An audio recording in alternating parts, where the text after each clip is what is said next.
புதுக்கோட்டை மாவட்டம் வடகாடு வழித்தடத்தில் பேருந்துகள் இயக்கம் நிறுத்தப்பட்டிருக்கிறது. இருதரப்பு மோதலில் அரசு பேருந்து கண்ணாடி உடைக்கப்பட்டிருந்த நிலையில் தற்போது இந்த நடவடிக்கை எடுக்கப்பட்டிருக்கிறது. கூடுதல் விவரங்களை செய்தியாளர் துர்கா மகேஸ்வரன் வழங்க கேட்கலாம். துர்கா மகேஸ்வரன், வணக்கம். விவரங்களை பதிவு பண்ணலாம். வணக்கம்.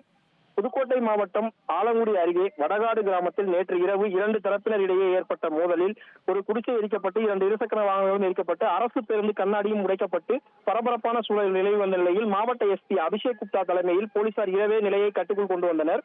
இதனை அடைத்து தமிழக சட்டத்துறை அமைச்சர் ரகுபதி சம்பவ இடத்தை பார்வையிட்ட நிலையில் இன்று காலை வடகாடு கடைத்தறி பகுதி உள்ளிட்ட பகுதிகள் இயல்பு நிலைக்கு திரும்பியுள்ளது.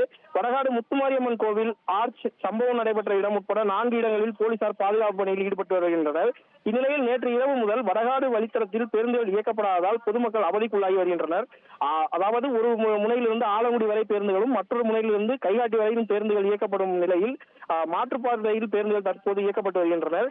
காலை முதல் பேருந்துகள் இயக்கப்படாததால் பணிக்கு செல்வோர் மற்றும் பொதுமக்கள் என பல தரப்பினரும் கடுமையாக அவதிக்குள்ளாகி வருகின்றனர். இது தொடர்பாக புதுக்கோட்டை மண்டல போக்குவரத்து கழக மேலாளர் முகமது சலீம் கூறியதாவது, பரபரப்பு நிலவி வருவதால் இவ்வழித்தடத்தில் பேருந்து இயக்கம் நிறுத்தப்பட்டு உள்ளது எனவும் போலீசார் மீண்டும் பேருந்தை இயக்க அறிவுறுத்தும் வரை பேருந்துகள் இயக்கப்படாது எனவும் தெரிவித்தார்.